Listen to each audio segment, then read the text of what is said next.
Die wêreld het ons nou heeltemal digitaal geword. Van COVID tyd af het mense besef hulle kan online besighede begin en alles is digitaal, want hoekom? Almal het deesdae telefone en almal is deesdae op hulle fone, op die netwerke, op die sosiale platforms en dan natuurlik koop ons baie goed online. Ons mors nie meer ons tyd om dinge op die ou manier te doen nie. Ons gaan nie meer winkels toe nie en ons is nie meer bang vir die digitale wêreld nie. Nou, dis Erna hier.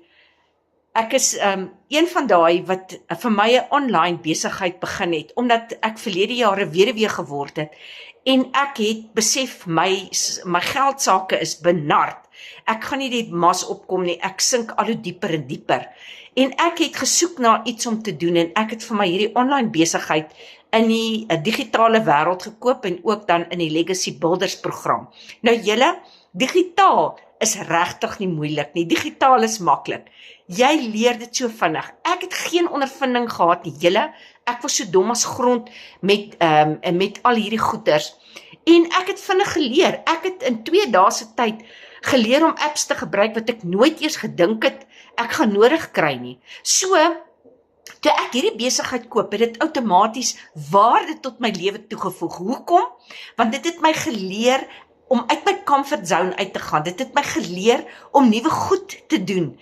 En dit het vir my so bemagtig. Dit het vir my so 'n gevoel gegee van waarde. Dit het vir my geglo, ek kan enige iets doen. Al is ek 61. Daar is in ons groep julle 'n ouma van in die 70, ek dink daar's 'n tannie van in die 80. Daar's 'n jong seun wat in die skool is, wat hierdie online program besigheid gekoop het en wat dit bedryf, wat alreeds 'n inkomste daaruit verdien.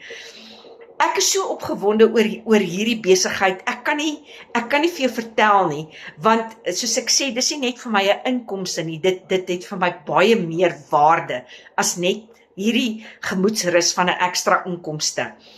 Sit vir my digitaal in die comments, dan stuur ek vir jou 'n replay van 'n webinar wat ons gehad het, wat vir jou gaan verduidelik presies hoe hierdie besigheid werk, presies hoe veilig dit is, presies hoe maklik dit is. Dit gaan vir jou wys dat oor die 8000 Suid-Afrikaners alreeds hierdie online besigheid het en hulle maak dollars online. Julle, dit is veilig, dit is maklik. Vat daai stap vandag, man. Bel my, WhatsApp my nommer is hierbo. Mooi loop.